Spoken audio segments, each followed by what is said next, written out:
Hi, it's Teal. There's a couple things you should know before you start watching this. One, there's a video I want you to watch, but it doesn't work with embedding it within the screencast. And I don't know how it would be on Microsoft Teams either. I don't remember if we did that last week or not. But so I'll tell you when to pause. There will be a link that you'll go to and watch it. It's 5 minutes. So here we go. So we're going to start off with what we were going to do in the classroom, and that's a game. So it's called Diagnose with Dr. Google. I know y'all have done it before. So I'm going to give you a case study, and you're going to come up with either a medical diagnosis or nursing diagnosis, whichever you choose. And then we'll see what we came up with. So here's the case studies. So choose one, pause the video, come up with a diagnosis. All right, so what did you decide? If we're in the classroom, more than likely, if you're with a partner and somebody else picked the same case study as you and you compared them, more than likely you came up with a different diagnosis. And that is kind of the point of this presentation. People who present with this disorder will get lots and lots of misdiagnosis until they finally come to a realization of what they actually are experiencing, which is somatic symptom disorder. So we're going to talk about what is it, what's the history of it, what are the risk factors, signs and symptoms, treatment, nursing considerations, nursing interventions, and then a summary for you to study for the NCLEX with. So let's start with history. So what do witchcraft, sorcery, demonology, Egyptians, and unexpressed emotions have in common? So historically, somatic system disorders were identified as hysterical neuroses, and I know other people have presented about this before. It's been around for a really long time, thousands of years, and over the years, symptoms of hysterical neuroses have been associated with witchcraft, demonology, sorcery, dysfunction of the nervous system, and unexpressed emotions. And they've also historically been viewed as primarily an affliction of, that's right, women. So this picture right here on the left is Jean-Martin Charcot, and he is presenting his pet hysteric named Blanche to the members of his neurological service at the hospital that he worked with. And if you look really closely behind Blanche, you'll see yourself ready, the nurse, ready and poised to catch her. So good job. The other photograph is of an x-ray. This was taken in 1920, and they were really excited because this allowed physicians to see inside of the hysteric. And if you have already guessed what they're looking at, you're probably correct. It's the uterus. So I put these slides up here or these pictures up here because I think it's really important, even in 2020, that women, especially women of color, are at really great risk of receiving inadequate medical evaluation for symptoms, and it goes back thousands of years. And so I think it's really important to consider that. So Freud was friends with Charcot, and he sort of started to move the idea away from women, which a lot of people did not really take. They took great offense to that, and he tried to move it onto the Jewish population, which is also not a great thing. So what is somatic symptom disorder?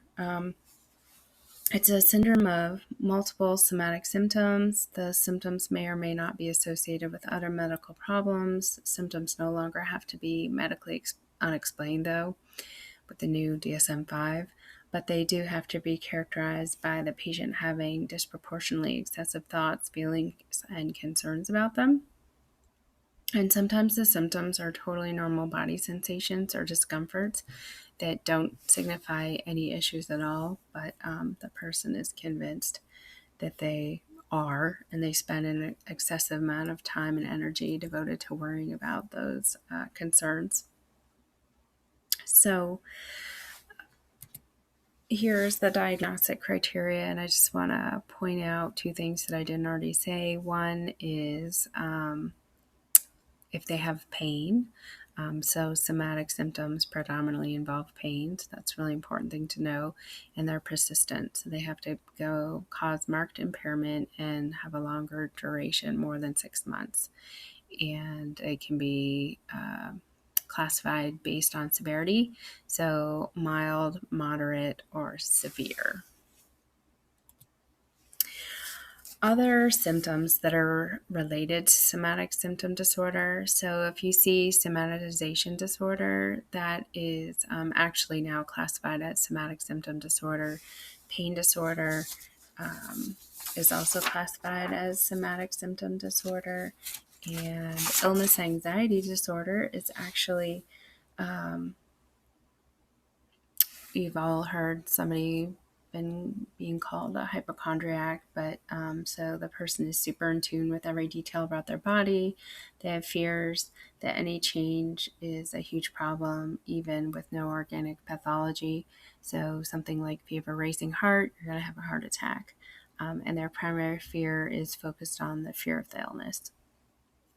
Conversion disorder is a condition where a person has blindness, paralysis, or some other neurological symptoms that can't be explained when they're medically evaluated. And so an example I read was, imagine if you're in a car crash and afterwards you couldn't physically move your legs even though they were not damaged by the crash. And that's sort of what it's like to have conversion disorder. Body dysmorphic disorder, and facetious disorder, which is Munchausen's, which I'm sure you've heard about. So the DSM, going from the 4 to the 5, kind of just talked about this, but somatoform is now considered somatic symptom disorder. Mild to moderate somatization disorder is somatic symptom disorder, severe and persistent, longer than 6 months. Hypochondriasis is now illness anxiety disorder. Conversion disorder did not change, but it is considered a functional neurological disorder. And pain disorder is now grouped with somatic symptom disorder, with pain as a specifier. So we're going to watch this video, and this video is a dramatization of two young people that have somatic symptom disorder. And you'll meet Matthew. He's 11. He has recurrent syncope, and he's asked not to return to school by his principal because of this. And you'll also meet Anna. She's 16. She has debilitating headaches, and she feels like that her life is going on without her. So what you're going to do is you're going to stop here and watch 5 minutes of body talk. So it's posted as a link on the discussion board, or if you're looking at the slideshow, you can just click here and that will bring you to YouTube and you can watch it. So we just heard all of the symptoms that they were having, and so patients are commonly not aware that they're having these underlying mental health issues and believe that their physical ailments are real. So they typically continue to pressure providers for additional and repeated tests and treatments, even though everything they've gone through is negative.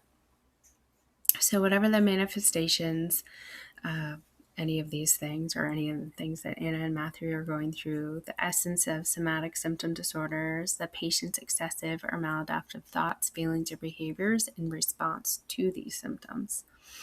So patients can become dependent on others, demanding help and emotional support, and becoming angry when they feel their needs are not met. They're in a high risk for substance abuse and also a risk for suicide. It's a somatic symptom disorder can have a fluctuating course with remissions and exacerbations, and clients will often be receiving medical care from several providers, sometimes at the same time, and this can lead to the possibility of dangerous treatment combinations because there's a tendency to seek relief through over-medicating with prescribed analgesics or anti-anxiety agents, and this can also really lead to drug abuse and dependence on and so that's a common complication of somatic symptom disorder. Let's see. So this disorder is chronic. Symptoms usually begin before the age of 30. Anxiety and depression are frequent comorbidities. And so, like I said before, consequently, there's an increased risk for suicide attempts. Here are some risk factors. So we're just going to talk about 3 of them. The learning theory. So you learn that when you get sick, you get out of unpleasant tasks, and that's primary gain. Or the sick person becomes the focus of everybody's attention because of the illness, that's secondary gain. And the family conflict reminded me of triangulation. So the attention turns to the child, and the family discord stops, which is tertiary gain. I think it's really important to point out cultural and social norms. So in America, we tend to devalue and stigmatize psychological suffering compared to physical suffering.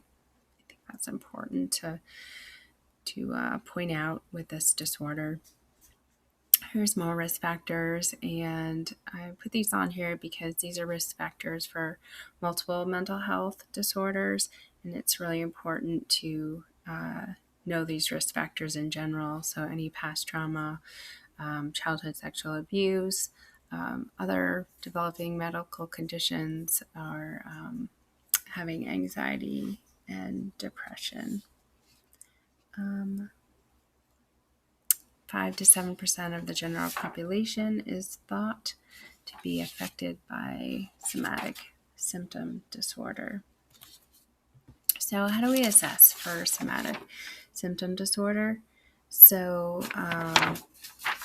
patients who have SSD are often given inappropriate diagnoses, or they might be treated for non-existent issues such as depression, and they also could be exposed to multiple interventions that they definitely don't need. So I've highlighted one, primary care evaluation of mental disorders. So if somebody comes in and they're having physical symptoms when they present, but they don't have, you're not finding anything else going on with them, this is a way to sort of figure out what's going on. Labs that would be done. So we'll just point out a couple of them. We talked about thyroid function, and pheochromocytoma is a adrenal tumor. It's pretty rare, but somebody might be checked because there's too much epinephrine and norepinephrine released, which increases the heart rate, metabolic rate, blood pressure rate, and then can lead to like really intense headaches. It's important to do an extensive history and a thorough examination, and sometimes testing to figure out if it's a medical disorder. But because patients with somatic symptom disorder, they might also develop physical disorders at the same time. So once a medical disorder has been excluded, and a mild disorder has been identified in treatments, providers should definitely avoid repeating tests because patients are rarely reassured by negative tests and may interpret it, if you keep testing them, that you're confirming that you're unsure of the diagnosis. So pain is part of the spectrum of SSD. As a specifier, so it's really important to consider pain, the intensity, quality, the mood of the person, personality, characteristics, beliefs, functionality, and quality of life. And so these are just some examples of instruments used to measure pain aspects. So on to treatment. So first line is psychoeducation, emphasize coping mechanisms, CBT, although one journal article I read for the paper was like completely against CBT, but that was the only thing that I read that was like that. Everybody else said CBT. So targeting misinterpretations of symptoms, and then also encouraging behavioral functioning, supportive psychotherapy, so listening, validating, really empathizing, and giving targeted reassurance, relaxation therapy, so give them ways to relax. Second line therapy would be involve the family, and examine involvement and see if they're contributing to the symptoms, and then allow them to be more supportive. So, and of course, stress management, relaxation, problem solving, and time management. So we're just going to look at the top two of these: ineffective coping and deficient knowledge. So if we look at, we'll go more in depth with ineffective coping in a minute, but if you look at deficient knowledge, psychological causes for physical symptoms. So because patients have a history of doctor shopping for evidence of looking for, organic pathology to figure out why they're having these physical symptoms, they just can't understand why somebody is saying they're having a mental health issue because they really feel like they have a physical problem. So nursing considerations. So if the diagnosis is ineffective coping, then a short-term goal would be within X amount of time, 5 to 7 days, the client will verbalize understanding of correlation between physical symptoms and psychological problems. And then the long-term goal would be by the time of discharge, the client will be able to cope with stress by means other than preoccupation with physical symptoms. And so we have to help them get there with that. So what would we do? So I thought this one is actually probably very effective. Keep a diary of appearance whenever physical symptoms appear, how long they last, and how intense they are. And then at the same time, record a separate record. If you're having a stressful event, record that and then compare the two, and that you'll be able to look at the data and see that there's a relationship between physical symptoms and stress. So you're having like a super stressful day and then you get this really intense headache, but you can see that there's a connection. Help the patient recognize physical symptoms often occur because of specific stressors.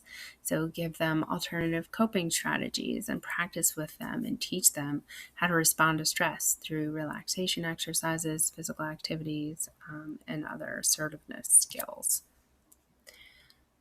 All right, so these are the questions that we're going to do when we are all together on Wednesday. And here's the summary, so you can check this out at your leisure, and my references. And this is the activity that we're going to be doing on Wednesday. We're all together, you're going to get to choose a team and have fun. So don't forget to watch the video of Matthew and Anna, and leave me any questions that you have on the discussion board. Hope you guys are doing well, and I will see you on Wednesday.